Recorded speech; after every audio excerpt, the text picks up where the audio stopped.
திருப்பதியில் சாமி தரிசனத்திற்காக வராமல் லட்டு மட்டும் வாங்க வருபவர்களுக்கு ஆதார் கட்டாயம் என அறிவிக்கப்பட்டுள்ளது. திருப்பதியில் பிரசாதமாக வழங்கப்படும் லட்டு உலகளவில் புகழ் பெற்றது. இந்நிலையில் கள்ளச்சந்தையில் லட்டு விற்கப்படுவதை தடுக்கும் வகையில் புதிய உத்தரவை தேவஸ்தான நிர்வாகம் பிறப்பித்துள்ளது. அதன்படி தரிசனத்திற்காக வராமல் லட்டு மட்டும் வாங்க வருபவர்கள் கவுண்டர்களில் ஆதார் அட்டையை காட்டி மட்டுமே இனி லட்டு வாங்க முடியும் என அறிவிக்கப்பட்டுள்ளது. அதிகபட்சமாக ஒரு ஆதார் கார்டுக்கு 2 லட்டுகளை வாங்கி செல்லலாம் எனவும் தெரிவிக்கப்பட்டுள்ளது. லட்டுகளை கள்ளச்சந்தையில் விற்கும் நபர்களை ஆதார் பதிவின் மூலம் பொறி வைத்து பிடிக்கும் வகையில் இது நடைமுறைப்படுத்தப்பட்டுள்ளதாகவும் சொல்லப்படுகிறது. சாமி தரிசனம் மேற்கொண்ட பின்னர் லட்டு வாங்க வரும் பக்தர்களுக்கு வழக்கம் போல் லட்டு விற்பனை செய்யப்படும் எனவும் தெரிவிக்கப்பட்டுள்ளது. ஹோட்டல்கள், ரெஸ்டாரண்ட்டுகளுக்கு ரிவ்யூ கொடுத்தால் பணம் சம்பாதிக்கலாம் என கூறி ஆன்லைன் மோசடி கும்பல் தன்னை தொடர்பு கொண்டதாக நடிகை ஷாலு ஷம்மு வீடியோ வெளியிட்டுள்ளார். வருத்தப்படாத வாலிபர் சங்கம் உள்ளிட்ட படங்களில் நடித்தவர் நடிகை ஷாலு ஷம்மு. இவர் கிரெடிட் கார்டு மூலம் ஆன்லைனில் பொருட்கள் வாங்கியதாக கூறி தன்னிடம் ஒரு கும்பல் ஆன்லைன் பண மோசடி செய்ய முயற்சித்ததாக அண்மையில் வீடியோ வெளியிட்டிருந்தார். தற்போது புதிய விழிப்புணர்வு வீடியோ ஒன்றை அவர் வெளியிட்டுள்ளார். அதில் ஹோட்டல்கள் மற்றும் ரெஸ்டாரண்ட்டுகளுக்கு ரிவ்யூ கொடுத்தால் அதற்கேற்ப ஆன்லைனில் பணம் தருவோம் என கூறி ஒரு கும்பல் தன்னை தொடர்பு கொண்டதாக வீடியோ வெளியிட்டுள்ளார்.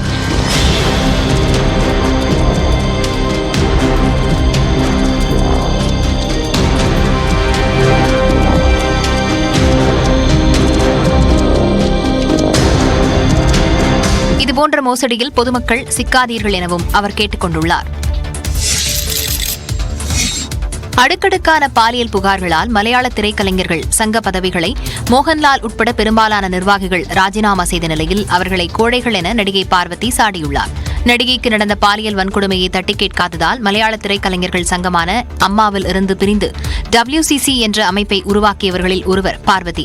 ஹேமா கமிட்டியின் அறிக்கையாலும் அடுத்தடுத்த பாலியல் புகார்களாலும் மலையாள திரையுலகம் ஆட்டம் கண்டுள்ள நிலையில் அண்மையில் யூடியூப் நிறுவனத்துக்கு நடிகை பார்வதி பேட்டியளித்திருந்தார். அதில் பாலியல் புகார்கள் எழுந்ததும் கூண்டோடு அம்மா நிர்வாகிகள் விலகியது கோழைத்தனமானது என விமர்சித்தார். தங்களை நோக்கி எழுப்பப்படும் கேள்விக்கு பதிலளிக்காமல் நழுவிச் செல்வது எவ்வளவு கோழைத்தனமானது என்று மோகன்லால் உள்ளிட்டோரை சாடியுள்ளார். இதனால் திரைத்துறையில் உள்ள பிரச்சினைகள் குறித்த உரையாடல்களையும் விவாதங்களையும் முன்னெடுத்துச் செல்லும் பொறுப்பு மீண்டும் பெண்கள் மீது விழுந்துள்ளதாகவும் பார்வதி தெரிவித்துள்ளார். குறைந்தபட்சம் கேரள அரசுடன் இணைந்து அம்மா நிர்வாகிகள் மட்டத்தில் ஆலோசித்தாவது பிரச்சினைகளுக்கு தீர்வு கண்டிருக்க வேண்டும் என்றும் கூறியுள்ளார். அம்மாவின் இதே செயற்குழுதான் 2017ஆம் ஆண்டு பாலியல் வன்கொடுமை வழக்கில் முக்கிய குற்றவாளியான நடிகரை மீண்டும் வரவேற்று ஏற்றுக்கொண்டதாக பார்வதி விமர்சித்துள்ளார். கேரளாவில் பாலியல் புகாருக்கு உள்ளான மலையாள நடிகர் முகேஷ் MLA பதவியிலிருந்து விலக வலியுறுத்தி இளைஞர் காங்கிரசார் போராட்டத்தில் ஈடுபட்டிருக்கிறார்கள். இது தொடர்பான கூடுதல் விவரங்களோடு இணைகிறார் செய்தியாளர் சுசித்ரா. விவரங்கள்.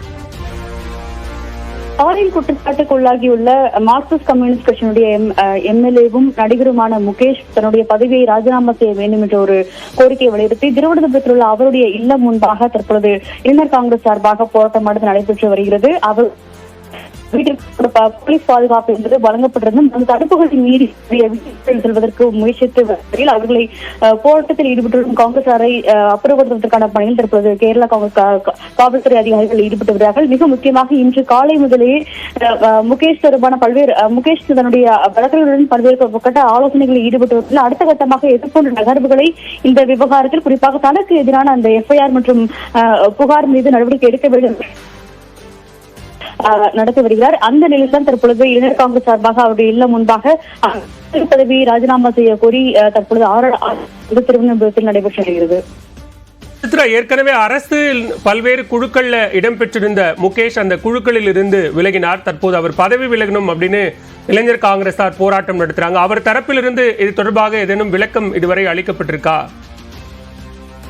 இதுவரை அதிகாரப்பூர்வ அறிக்கையோ முகேஷ் தரப்பிலிருந்து தற்பொழுது வரையிலும் முன்னதாக அம்மா அமைப்பினுடைய சங்கம் சார்பாக வெளியிடப்பட்ட அந்த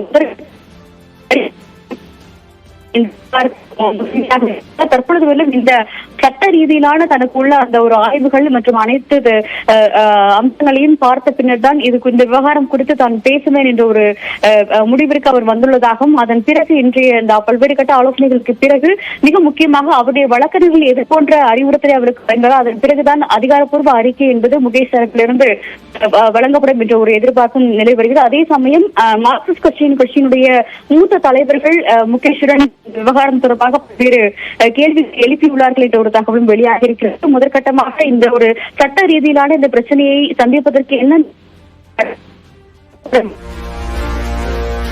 விவரங்களுக்கு நன்றி சுசித்ரா. தொடர்ந்து சூப்பர் 30 செய்திகளை பார்க்கலாம்.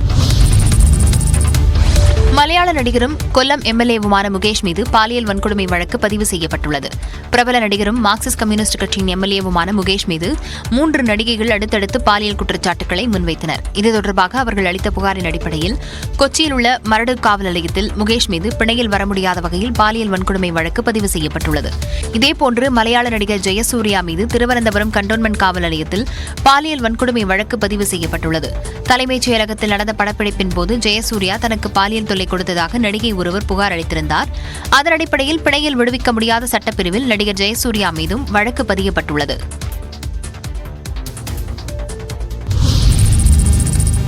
கேரளாவில் பாலியல் புகாரில் சிக்கிய பிரபல இயக்குநர் ரஞ்சித் மீது இளைஞர் ஒருவரும் பாலியல் வன்கொடுமை குற்றச்சாட்டை முன்வைத்துள்ளார். தனியார் தொலைக்காட்சி ஒன்றுக்கு பேட்டியளித்த கோழிக்கோட்டைச் சேர்ந்த இளைஞர் ஒருவர் தான் சிறுவனாக இருந்தபோது இயக்குநர் ரஞ்சித்தால் பாலியல் வன்கொடுமைக்கு ஆளானதாக குறிப்பிட்டுள்ளார். கடந்த 2012ஆம் ஆண்டு மம்முட்டி நடித்த பவுட்டியுடைய நாமத்தில் படத்தின் படப்பிடிப்பு தளத்தில் இயக்குநர் ரஞ்சித்தை சந்தித்து வாய்ப்பு கேட்டதாக அவர் தெரிவித்துள்ளார். அப்போது ஒரு துண்டுச்சீட்டில் செல்போன் எண்ணை எழுதி கொடுத்த ரஞ்சித் பெங்களூருவில் உள்ள தாஜ் ஹோட்டலில் இரவு 10 மணிக்கு வந்து சந்திக்குமாறு கூறியதாக இளைஞர் குறிப்பிட்டுள்ளார். அதன் அடிப்படையில் பெங்களூருவில் உள்ள தாஜ் ஹோட்டலுக்கு சென்றபோது இயக்குநர் ரஞ்சித் மது குடிக்க வற்புறுத்தியதாகவும் பின்னர் ஆடையை கழற்றச் சொல்லி கண்ணில் மை வைக்க கூறி அதனை புகைப்படம் எடுத்து அழகாக இருப்பதாக கூறினார் என்றும் இளைஞர் கூறியுள்ளார். இது படத்திற்கான தேவை என தான் முதலில் எண்ணிய நிலையில் அவர் பாலியல் வன்கொடுமை செய்ததைக் கண்டு அதிர்ச்சியடைந்ததாக இளைஞர் தனது புகாரில் குறிப்பிட்டுள்ளார். கேரள அரசு அமைத்துள்ள சிறப்பு புலனாய்வு குழுவிடம் விரிவாக புகார் அளித்திருப்பதாகவும் இளைஞர் கூறியுள்ளார். இக்குற்றச்சாட்டு உறுதியாகும் பட்சத்தில் மலையாள இயக்குநர் ரஞ்சித் மீது போக்சோ வழக்கு பதிய வாய்ப்பு இருப்பது குறிப்பிடத்தக்கது. பராமரிப்பு பணி காரணமாக சென்னையில் சில மின்சார ரயில்கள் முழுவதுமாகவும் சில பகுதி நேரமாகவும் ரத்து செய்யப்படுவதாக தெற்கு ரயில்வே அறிவித்துள்ளது. சென்னை கடற்கரை விழுப்புரம் வழித்தடத்தில் கடற்கரை எழும்பூர் ரயில் நிலையங்களுக்கிடையே பராமரிப்பு பணிகள் நடைபெறவுள்ளன. இதனால் இந்த வழித்தடத்தில் வியாழக்கிழமை இரவு 10:30 மணி முதல் ஆகஸ்ட் 30ஆம் தேதி காலை 4:30 மணி வரை இயங்கும் ரயில்கள் ரத்து செய்யப்பட்டுள்ளன. அந்த வகையில் வியாழக்கிழமை இரவு 9:10, 9:30 ஆகிய நேரங்களிலும் வெள்ளிக்கிழமை காலை 4:15 மணிக்கும் சென்னை கடற்கரையிலிருந்து தாம்பரம் செல்லும் மின்சார ரயில்கள் ரத்து செய்யப்பட்டுள்ளன. இதேபோல் தாம்பரத்திலிருந்து சென்னை கடற்கரை வரும் மின்சார ரயில்கள் வியாழக்கிழமை இரவு 10:40, 11:20 மற்றும் 11:40 ஆகிய நேரங்களில் ரத்து செய்யப்பட்டுள்ளன. மேலும் வெள்ளிக்கிழமை காலை 4:05 மணிக்கு சென்னை கடற்கரையிலிருந்து அரக்கோணம் செல்லும் மின்சார ரயிலும் ரத்து செய்யப்பட்டுள்ளது. இது மட்டுமின்றி கடற்கரை திருவள்ளூர், கடற்கரை கும்மிடிப்பூண்டி இடையேயான மின்சார ரயில்களும் வியாழக்கிழமை இரவும் வெள்ளிக்கிழமை அதிகாலையிலும் ரத்து செய்யப்பட்டுள்ளன. சென்னை கடற்கரையிலிருந்து தாம்பரம், செங்கல்பட்டுக்கு புறப்படும் மற்ற மின்சார ரயில்கள் எழும்பூரிலிருந்து இயக்கப்படும் என்றும் சென்னை கடற்கரை நோக்கி வரும் ரயில்கள் எழும்பூரிலேயே நிறுத்தப்படும் என்றும் தெற்கு ரயில்வே தெரிவித்துள்ளது. ஆதார் மூலம் தேர்வர்களின் தகவல்களை சரிபார்க்கும் நடைமுறையை மேற்கொள்ள மத்திய பணியாளர் தேர்வாணையத்துக்கு மத்திய அரசு அனுமதி தந்துள்ளது. சில மாதங்களுக்கு முன்பு இடஒதுக்கீட்டை தவறாக பயன்படுத்தி குடிமைப் பணி தேர்வுகளில் மோசடி செய்ததாக பெண் IAS பயிற்சி அதிகாரி பூஜா கெட்கர் மீது புகார் எழுந்தது. அவரது தேர்ச்சியையும் UPSC ரத்து செய்தது. இதேபோல் UPSC தேர்வுகளில் பல்வேறு முறைகேடுகள் நடந்துள்ளதாக புகார்கள் எழுந்தன. இதையடுத்து தேர்வர்களின் ஆதார் எண்ணை அடிப்படையாக கொண்ட தேர்வுகளை நடத்த UPSC முடிவெடுத்திருந்தது. விரல் ரேகை பதிவு, முக அங்கீகார தொழில்நுட்பம், நுழைவு சீட்டில் உள்ள QR குறியீடு சரிபார்ப்பு, AI தொழில்நுட்பத்துடன் கூடிய CCTV கேமராக்கள் மூலம் நேரடி கண்காணிப்பு உள்ளிட்ட தொழில்நுட்பங்களை பயன்படுத்தவும் திட்டமிட்டுள்ளது. அதற்கேற்ப UPSC தேர்வுகளுக்கு விண்ணப்பிக்க விரும்புவோர் ஒருமுறை பதிவில் தங்கள் ஆதார் எண்ணை இணைக்கும் நடைமுறைக்கு மத்திய பணியாளர் நல அமைச்சகம் அனுமதி தந்துள்ளது. இதன் மூலம் தேர்வர்களுக்கு விண்ணப்பிப்பது தொடங்கி நியமனம் வரை பல்வேறு நிலைகளிலும் ஆதாரை அடிப்படையாக கொண்டு தகவல்களை சரிபார்த்துக் கொள்ளலாம் என்று தெரிவிக்கப்பட்டுள்ளது.